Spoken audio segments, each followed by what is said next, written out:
Yeah,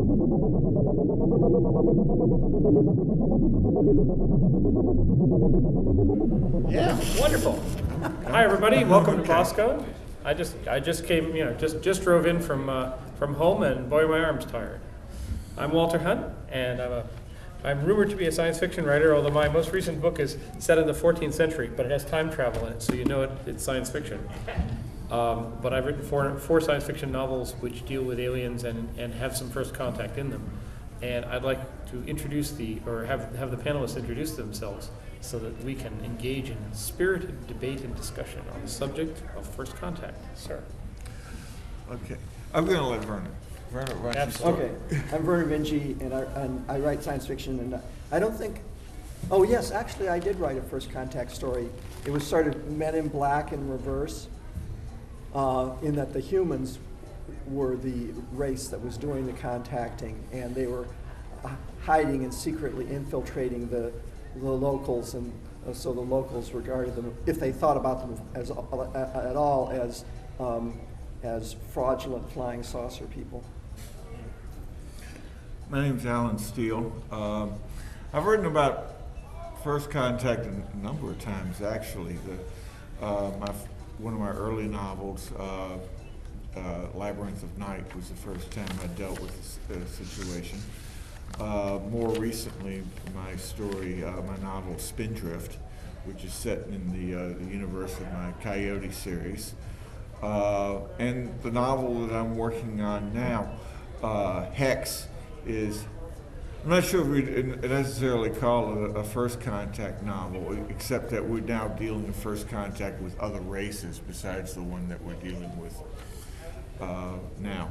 And I've also written some nonfiction on the situation when I was a regular essayist. It was something that I wrote about several different times. And Walter? Well, I've introduced myself already, so let me speak very briefly on the subject. As is observed in the program guide, this is as they say, one of the leading tropes. This is the keynote for TropeCon, a convention which was just tropes. This would be a big one. Over the course of, well, I guess over the course of like 150 years, we've seen an awful lot of different versions of the first contact, and they vary considerably. Sometimes it works out well. Sometimes it goes all Babylon 5 on us.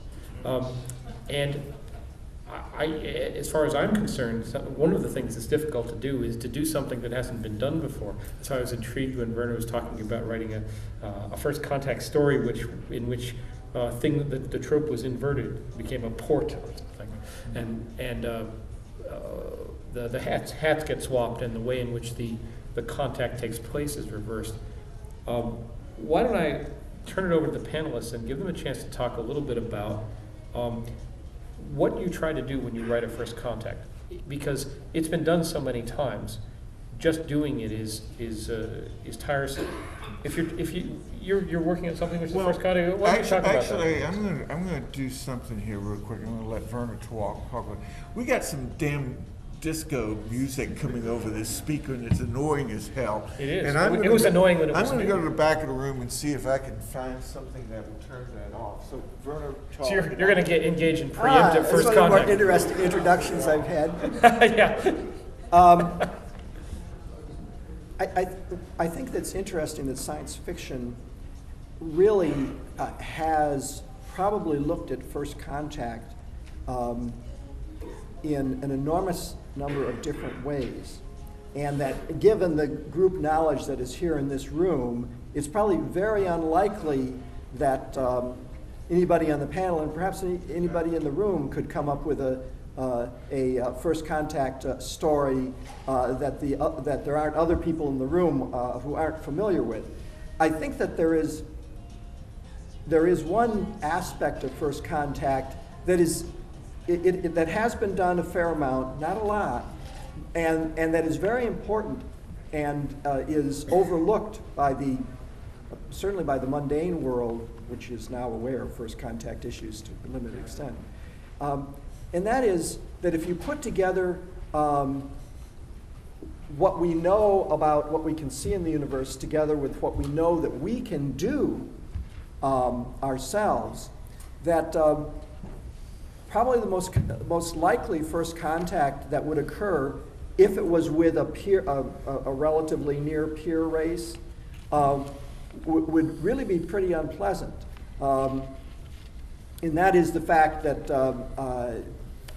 that the Fermi paradox might be explained by the existence of a race or races that simply doesn't like uppity new races.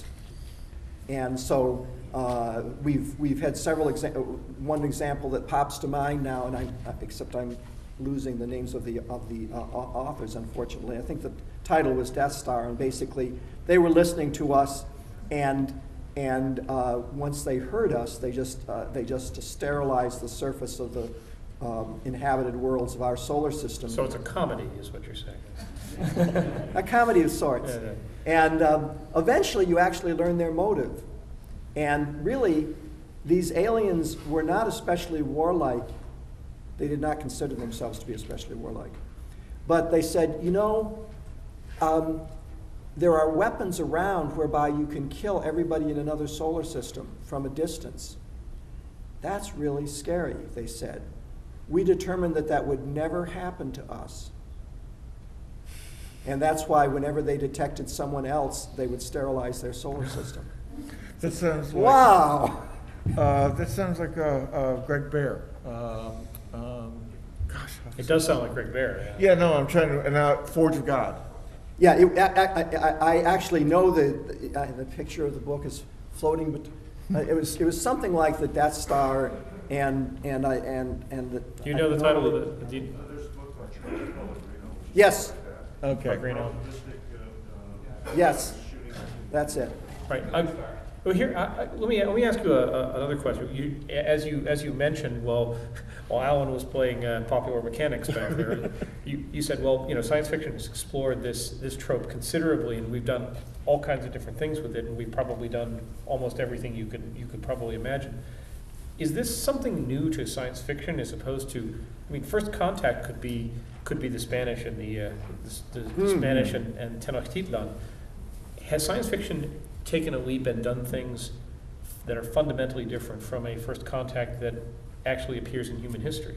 How has science fiction dealt with the concept of two cultures, perhaps of different technological levels, meeting each other for the first time? How has it treated it differently? Well, can I jump into that? Okay.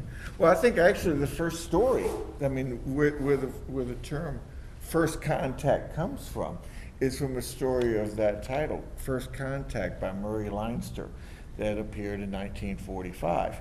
In Astounding, I think it was 1945, maybe 1944. I see the issue in front of my eyes. I've got it at home. Okay, I gotta ask real quick, how many people here have read First Contact? Okay, a few, fair enough. So long ago we can't remember. Well, essentially it was just very briefly summarizing without giving away the ending, because it is a terrific story and you ought to find it. What happened here are these two starships meet up in interstellar space. One is a human starship and one is an alien starship. This is the first encounter between humans and any alien species before. Both of them are armed ships, and it becomes apparent that the problem here in the situation is that while both sides seem willing